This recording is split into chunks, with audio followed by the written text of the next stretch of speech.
दोस्तों, आपका स्वागत है स्टडी डिजिटल में। जैसा कि मैंने पहला वीडियो बनाया था, ये मेरा दूसरा वीडियो है। तो उसमें थोड़ा ब्लर आ रही थी। वैसे पीडीएफ आपको मिल गई होगी, मैंने पीडीएफ भी आपको दे दिया था। तो माफ़ी चाहूँगा पहले वीडियो के लिए, थोड़ा क्लियर नहीं हुआ था, लेकिन इसे मैं थोड़ा अच्छे से बनाने की कोशिश कर रहा हूँ। ये मेरा सेकेंड वीडियो है। तो हम आज जो डिस्कशन करेंगे वो है हड़प्पा सभ्यता। ठीक है, जैसा कि मैं बता दूं पहले ही कि हड़प्पा सभ्यता की जो खोज थी तो वो दयाराम साहनी को माना जाता है। ठीक है, तो सबसे पहले हम बात करेंगे कि आरंभिक काल को पुरा पाषाण काल कहते हैं। यानी कि सबसे पहले जो आरंभिक काल था, तो जो शुरू से ही स्टार्ट हुआ था, तो उस आरंभिक काल को हम क्या कहते हैं? पुरा पाषाण काल कहते हैं। पुरा मतलब दो शब्दों से बना हुआ है, पुरा और पाषाण। पुरा का मतलब होता है प्राचीन और पाषाण मतलब पत्थर। मतलब कि ऐसा काल जहाँ पर प्राचीन पत्थरों का इस्तेमाल किया जाता था, उसको हम क्या कहते थे? पुरा पाषाण काल। ठीक है, चलिएगा।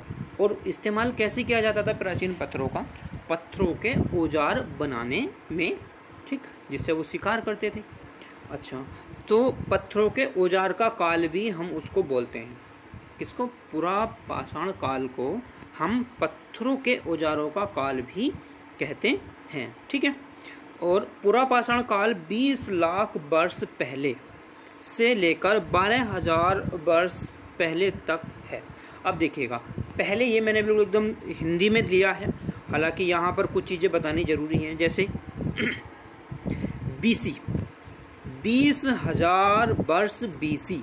बीसी मतलब बिफोर क्राइस्ट, इसको हम हिंदी में बोलते हैं ईसवी, ईशा पूर्व।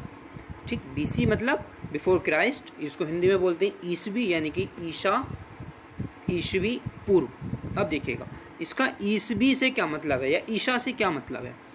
जो ईशा मसीह हैं, आपने नाम सुना होगा। ठीक है, तो ईसा मसीह के जन्म को, जो जन्म की तारीख है, उसको सन 1 से 1 तारीख पहला महीना सन 1 से लिया जाता है। ठीक है, पहला महीना 1 जनवरी और सन 1 से जो आरंभिक काल है उसी को माना जाता है ईसा मसीह का जन्मदिन।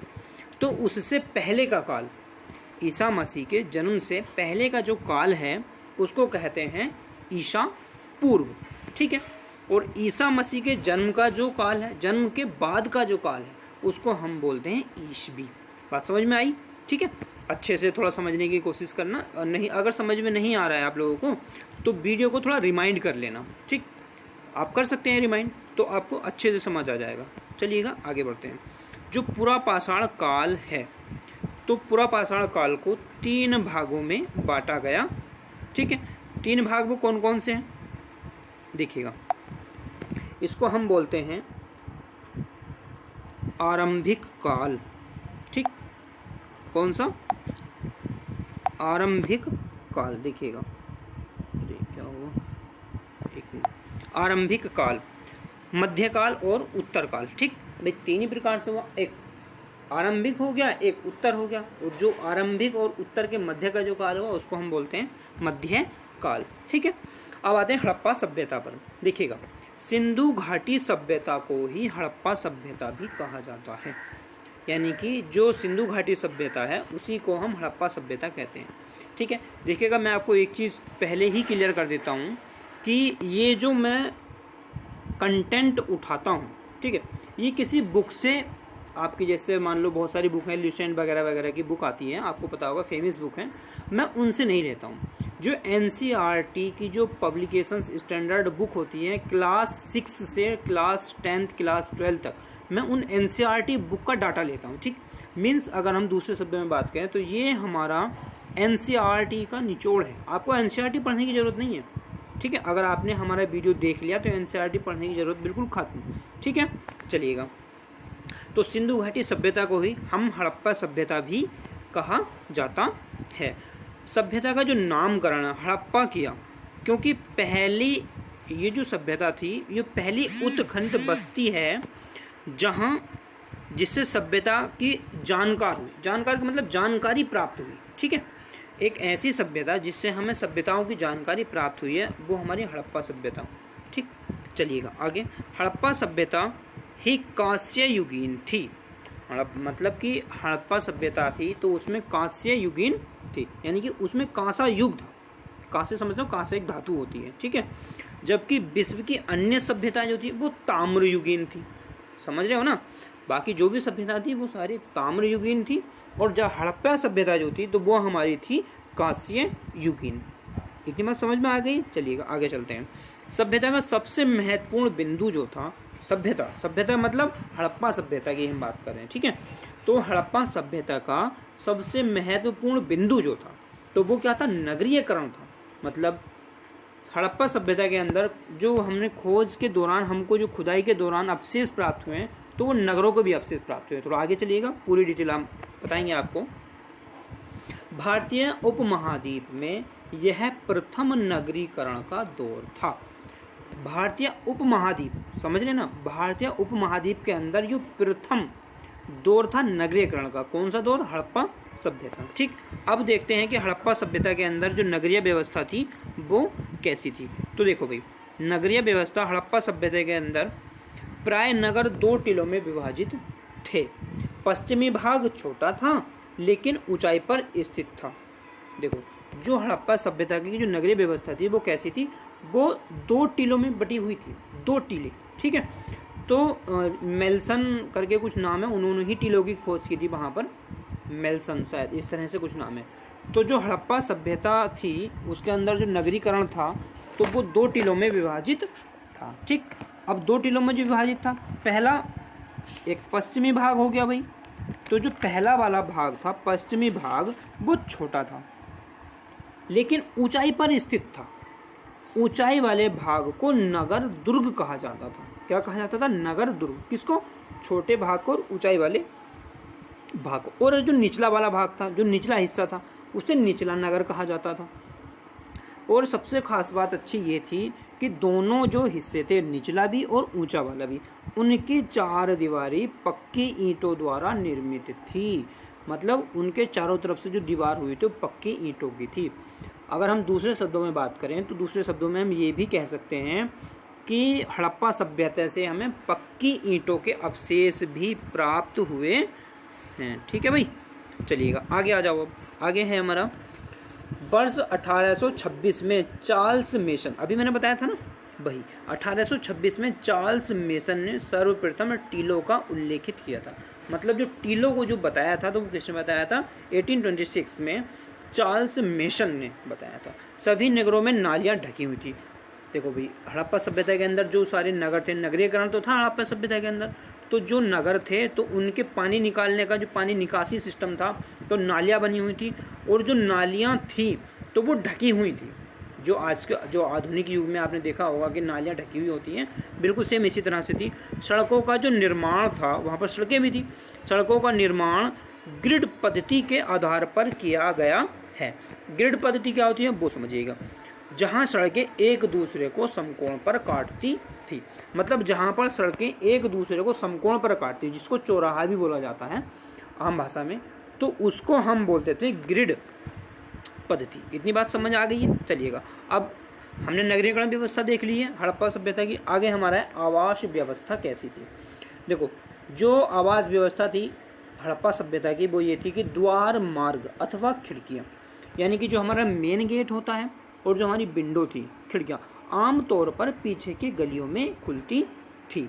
आमतौर पर पीछे की गलियों का मतलब ये था कि मेन सड़क पर ना खुलकर जो मेन रोड होती है वो पीछे की गलियों में खुलती थी। क्या, विंडो भी और जो उनके मेन गेट का दरवाजा था वो, ठीक है।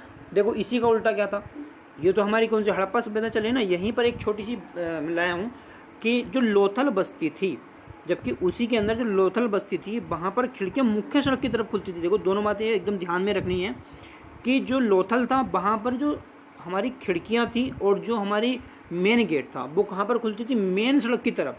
जबकि हड़प्पा सभ्यता में खिड़कियाँ भी और मुख्य दरवाजे भी जो थे तो वो कहाँ खुलते थे, पीछे की तरफ गलियों में खुलते थे। इतनी बात समझ आई है। चलिएगा आगे चलते हैं। सभी मकानों में कुएं मिले हैं। देखिएगा, जो वहाँ पर मकान थे, जो उनके रहन सहन का तरीका था, तो उन सभी में क्या मिले हैं, कुएं।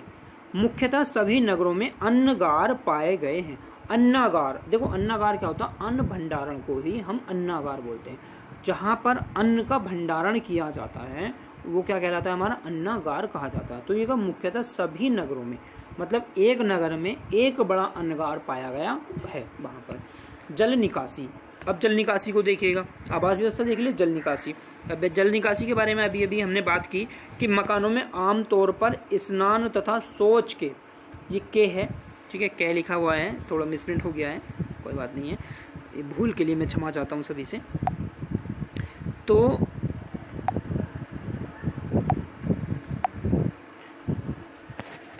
ये यहाँ पर के है, तो नहीं क्या हो गया इसमें,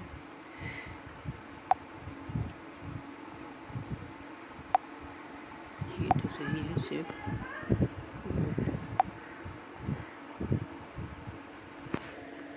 चलिए छोड़िए कोई बात नहीं। हाँ, तो हम थे मकानों में आमतौर पर स्नान तथा शौच के अलग क्षेत्र होते थे। मुख्य नाली ढकी होती थी जिसमें स्थान स्थान पर सफाई करने के लिए निरीक्षण छिद्र छोड़े गए थे। देखो जो वहाँ की जल निकासी थी वो कैसी थी कि सब आमतौर पर मकानों में देखो नहाने के लिए और शौच के लिए जो थे वो चीज़ें शौचालय बनवाई गई थी। वहाँ पर मुख्य नाली जो होती थी वो ढकी हुई होती थी, लेकिन जिसमें कई जगह जगह पर स्थान स्थान पर सफाई करने के लिए निरीक्षण छिद्र लगाए गए थे जिसमें से हम सफाई कर सके, ऐसे होल हुए थे उसमें, ठीक है। चलिएगा आगे हमारा है अब कि चलिएगा मुख्यतः मातृ देवी, अब धर्म की बात करते हैं, वहाँ पर धर्म पूजा कैसी होती है, ठीक है। तो मुख्यतः मातृ देवी की पूजा पर आधारित थे सभी लोग जो थे हड़प्पा सभ्यता के, तो वो किसकी पूजा करते थे, मातृ देवी की पूजा करते थे। जबकि साथ साथ में मातृ देवी की तो उपासक थे, उसी के साथ साथ किस किस चीज़ की और पूजा करते थे, पीपल वृक्ष यानी कि पीपल के पेड़ की भी पूजा करते थे। देखो हम किसकी बात कर रहे हैं, हड़प्पा सभ्यता की। तो हड़प्पा सभ्यता के अंदर मातृ देवी की तो उपासना करते ही थे वो लोग, साथ साथ में पीपल के पेड़ की भी उपासना करते थे, नदी की भी उपासना करते थे, मगरमच्छ की, सूर्य और सर्प आदि की उपासना की जाती थी। किस किस की, फिर से सुनो, पीपल पेड़ यानी कि पीपल का वृक्ष, नदी, मगरमच्छ, सूर्य और सर्प आदि की उपासना की जाती थी। कुबड़ वाला बैल सबसे पवित्र पशु था, कुबड़ वाला बैल जो था वो सबसे पवित्र पशु था। इस पशु के अवशेष मोहनजोदड़ो, हड़प्पा, कालीबंगा व सूरकोटला से प्राप्त हुए हैं। देखो जो कुबड़ वाला बैल था जिसको सबसे पवित्र माना गया है, उसके अवशेष हमको कहाँ से मिले, मोहनजोदड़ो से मिले हैं, हड़प्पा से मिले हैं, कालीबंगा से मिले हैं, और जो सूरकोटला था, सूरकोटला से प्राप्त हुए। एक सींग वाला गैंडा भी सम्मानीय पशु था। ठीक, इतनी बात समझ आई। अब देखो जो हड़प्पा सभ्यता थी तो उसके अंदर जो कला थी वो कला कैसी थी वो सुनिएगा। वहाँ से मोहरें प्राप्त हुई। कला का मतलब होता है टैलेंट, उनके अंदर जो टैलेंट था वो क्या था, मोहरें प्राप्त हुई हैं। उत्पाद का प्रमाण दर्शाने के लिए, उत्पाद मतलब जो हमारा प्रोडक्ट होता था, ठीक, जो भी वहाँ पर प्रोडक्शन, जो भी पदार्थ, जो भी वस्तुएं बनाई जाती थी, तो उन उत्पाद का प्रमाण दर्शाने के लिए मोहर का प्रयोग किया जाता था। किस चीज़ का प्रयोग किया जाता था, मोहर। मोहर समझते हो ना, जैसे मोहर लगाई स्टैम्प इस तरह से, तो उसी मोहर का प्रयोग किया जाता था। ठीक, और जो वो मोहर थी वो किसकी बनी होती थी, सेल खड़ी की। ये बात भी विशेष ध्यान रखनी है, कभी कभी क्वेश्चन बन जाता है कि हड़प्पा सभ्यता में जो मोहर थी वो किस वस्तु की बनी होती थी, वो हमारी किसकी होती थी, सेल खड़ी। चलिएगा, आयताकार मोहरों पर सामान्यतः जानवरों के चित्र मिलते थे। ठीक, जो मोहरें थी तो वो उसका आकार कैसा होता था, आयताकार, उस पर किसका चित्र अंकित होता था, जानवरों के चित्र मिलते थे। मोहरें सेल खड़ी की बनी होती थी। लाल तथा काले मृद भांड भी पाए गए। मृद भांड, देखो भांड बोलते हैं बर्तन को, मृद मतलब मिट्टी के। जो वहाँ की कला थी तो वहाँ काले और लाल कलर के मिट्टी के बर्तन पाए गए हैं। तो इससे क्या पता चलता है कि हड़प्पा सभ्यता के अंदर मिट्टी के बर्तनों का भी कार्य हुआ करता था, मतलब उनके अंदर मिट्टी के बर्तन बनाने की भी कला थी। ठीक, इतनी बात समझ में आ गई सभी को। चलिएगा अब आगे चलते हैं। हड़प्पा व्यापार एवं अर्थव्यवस्था। देखिएगा जो हड़प्पा सभ्यता के लोग थे वो किस चीज़ का व्यापार करते थे या उनकी अर्थव्यवस्था थी या नहीं थी, क्या चीज़ें थी वो समझते हैं। आंतरिक एवं बाह्य दोनों प्रकार का व्यापार विकसित था। देखो व्यापार कैसा होता था हड़प्पा के अंदर? आंतरिक और बाह्य दोनों प्रकार का। सुमेरियन, देखो जो वर्तमान में इराक है, ठीक है, ग्रंथों में हड़प्पा को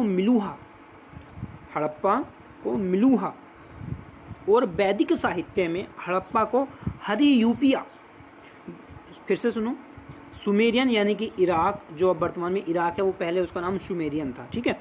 तो जो इराक के या सुमेरियन के जो ग्रंथ थे उसमें हड़प्पा को मिलूहा और वैदिक साहित्य में हड़प्पा को हरियूपिया नाम से संबोधित किया गया है। किसके नाम से? देखो, हरियूपिया के नाम से संबोधित किया गया है वेदों में।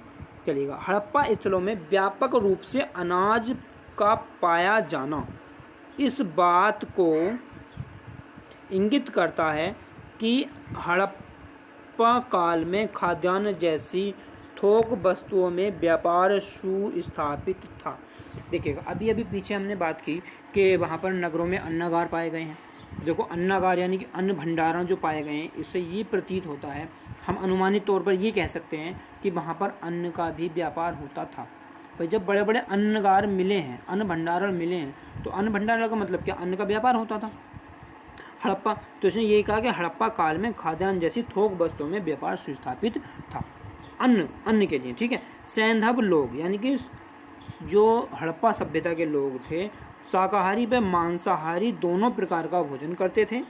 गेहूं, जौ, चावल, तिल, चना, बाजरा, मटर, सफ़ेद चना, कपास की खेती भी वहाँ पर होती थी। ये बात हम कैसे कह सकते हैं? ये सारी चीज़ें हमको वहाँ पर खुदाई के दौरान अवशेष प्राप्त हुए हैं, ठीक है।